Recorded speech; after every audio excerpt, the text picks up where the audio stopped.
começando mais um programa independente e dessa vez com um novo formato. Nós estamos indo até as ruas, perguntando para as pessoas sobre tabagismo, sobre o álcool e também outras drogas. E trazendo especialistas para que falem sobre esses problemas.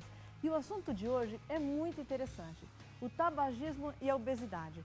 Qual a relação entre essas duas doenças? Pesquisadores da Universidade de Colômbia, nos Estados Unidos, concluíram que no futuro a obesidade causará mais doenças que o tabaco, podendo causar mais mortes entre obesos do que os fumantes. De 1993 a 2008, sem propagandas de cigarro e a forte campanha contra os tabagistas, a proporção de fumantes caiu em 18%, enquanto que a de obesos subiu 85%. O fumo causou mais mortes. Mas a obesidade foi, sem dúvida, a grande responsável pela maior quantidade de doenças. Com certeza, as campanhas contra o tabagismo têm contribuído para essa queda significativa no número de fumantes. E a tendência é que, no futuro, o cigarro seja peça de museu. Se Deus quiser, né?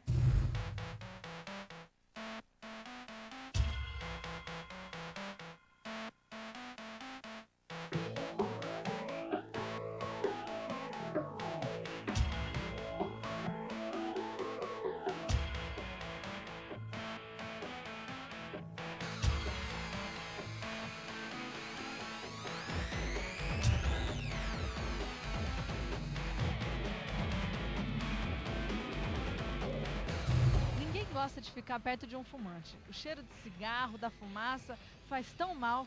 E como vocês sabem, hoje, no estado de São Paulo, é proibido fumar dentro de bares e restaurantes. Mas mesmo assim, os fumantes arranjam outro lugar para fumar e têm frequentado muito as praças públicas. Mesmo tendo mudado de endereço, o problema do tabagismo não foi resolvido e o cigarro continua fazendo muito mal. Por que a senhora fuma? Não sei te responder. Eu fumo. Fuma? Por quê? Que graça tem em fumar? Eu parei de fumar há 8 anos, depois eu voltei a fumar novamente. Mas por quê? Pensando dia a dia, nervoso. Vício. Vício? Já tenta parar, não? Não. Tem gente que é viciada em cigarro e tem gente que é viciada em comida. Você come também, às vezes, pra passar ansiedade ou não? Não, comida não, só cigarro mesmo. E é muito? Fuma muito por dia? Uns 20 cigarros por dia.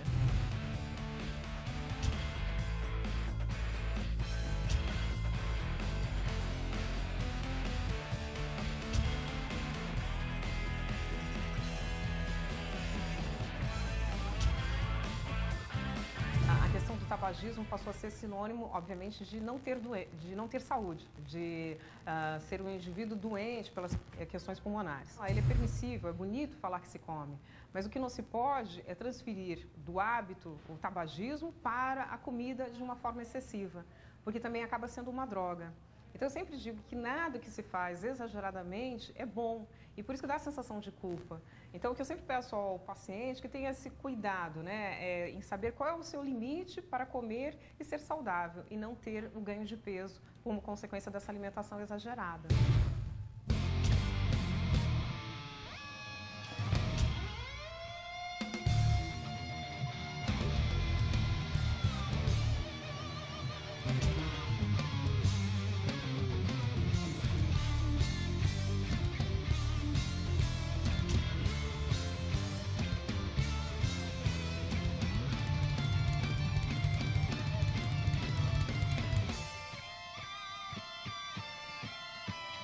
Você é fumante?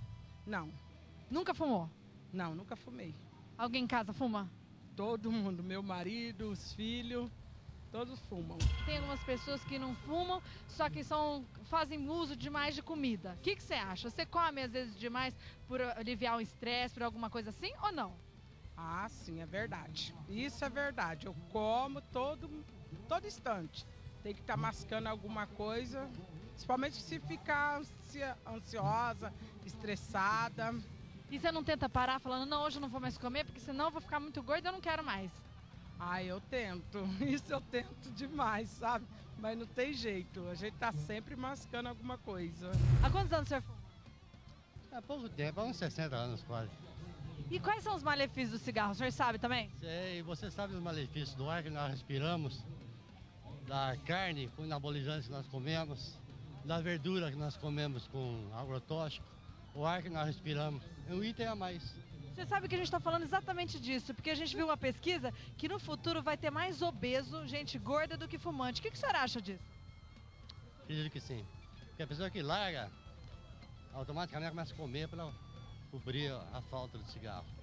Então a tendência é engordar realmente. Então, a obesidade ela é caracterizada como uma doença em que você tem um indivíduo com esse excesso de peso e, na maioria das vezes, o que a gente tem como característica desse excesso de peso, uma má alimentação. Hoje em dia, sabemos que existe uma grande facilidade para chegarmos até os alimentos. Só que esses alimentos eles não estão sendo escolhidos. E nessa escolha errada é o que a gente tem caracterizado tanto o sobrepeso e a obesidade. Então, o que comentamos, assim como a gente escolhe uma melhor roupa para sair, o alimento para dentro do corpo tem que ser o melhor também. Então, a obesidade não tem característica tão doença endócrina, hormonal, que desencadeou a obesidade. Mas, na maioria das vezes, o que nós temos é uma alimentação errada, inadequada, que levou ao ganho de peso. E, doutora, quando a gente fala uma alimentação errada e a gente vê um gordinho, a gente pode falar que ele não foi muito legal, que ele não se adequa a uma boa alimentação, que ele sai do padrão, ou isso é uma genética? O que pode acontecer numa pessoa obesa? Então, a obesidade, ela não existe apenas um fator genético envolvido, mas tem um ambiente. Então, o ambiente é caracterizado por tudo aquilo que você faz de atividade física e da alimentação. Então, você pode até ter pais obesos e um filho não ser obeso. Então, ele pode até ter uma genética que pode favorecer. Mas, se ele tiver um ambiente adequado, ele não desenvolverá obesidade. Então, é importante que os pais tenham essa conscientização. Então, pais obesos não significa necessariamente que a criança será uma criança obesa. Se desde a amamentação ela tiver uma alimentação adequada, ela poderá se desenvolver normalmente no peso e na altura, um desenvolvimento normal. E a tendência hoje, doutora, mundial, que seja, como está sendo? As pessoas estão ficando cada vez mais obesas ou estão se controlando mais, estão se conscientizando mais?